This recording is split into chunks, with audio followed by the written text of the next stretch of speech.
All right, let's talk about a digital problem that has probably driven you absolutely crazy at some point. It's one of those things that it doesn't seem to make any sense. And it all boils down to one single, super frustrating error message. Oh, you know exactly what I'm talking about. You've got this huge file, right? Maybe it's a 4K movie, a big design project, whatever. You try to copy it to your USB drive and then, bam, you get this pop-up. And you're thinking, what are you talking about? My drive has tons of free space. Well, here's the thing. The problem isn't how much space you have, it's about the system that's managing that space. And this is the number at the heart of the problem, 4 gigabytes. This is the villain of our story today.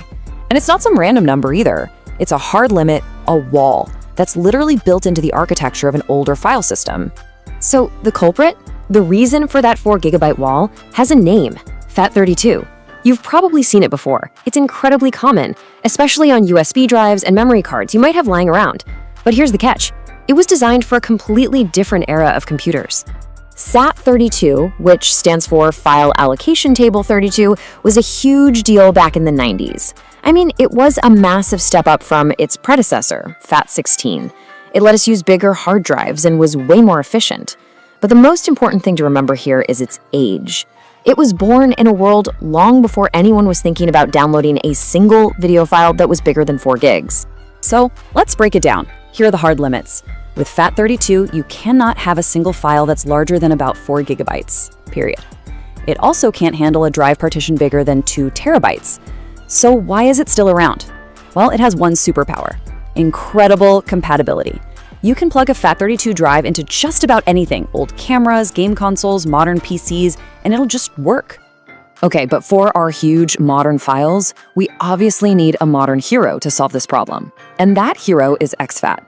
It's a file system that Microsoft designed for one specific reason: to completely smash through the old limits of FAT32. exFAT stands for Extended File Allocation Table. And really, you can just think of it as the perfect streamlined system for all our modern high-capacity stuff. You know, like the giant SD cards in our cameras or those massive USB drives we carry around in our pockets. So what's the new file size limit with exFAT? Well, for you and me, for all practical purposes, there isn't one. It's virtually unlimited. Seriously, the jump here is just staggering. We went from a hard stop at 4 gigabytes to a ceiling that's so high we can't even see it anymore. And the partition size, what about that? Well, that jumps from just 2 terabytes all the way up to 128 petabytes. Now, to put that into perspective, just 1 petabyte is 1,024 terabytes. It is a mind-boggling amount of space, making it perfect for pretty much any storage device we can even imagine today. All right, so now that we've met our villain and our hero, let's put them side by side. This is where you can really see the trade-offs between the two. This chart just lays it all out, doesn't it?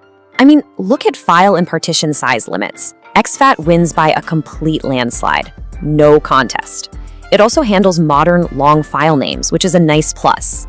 Really, FAT32's only advantage is that backward compatibility with ancient devices.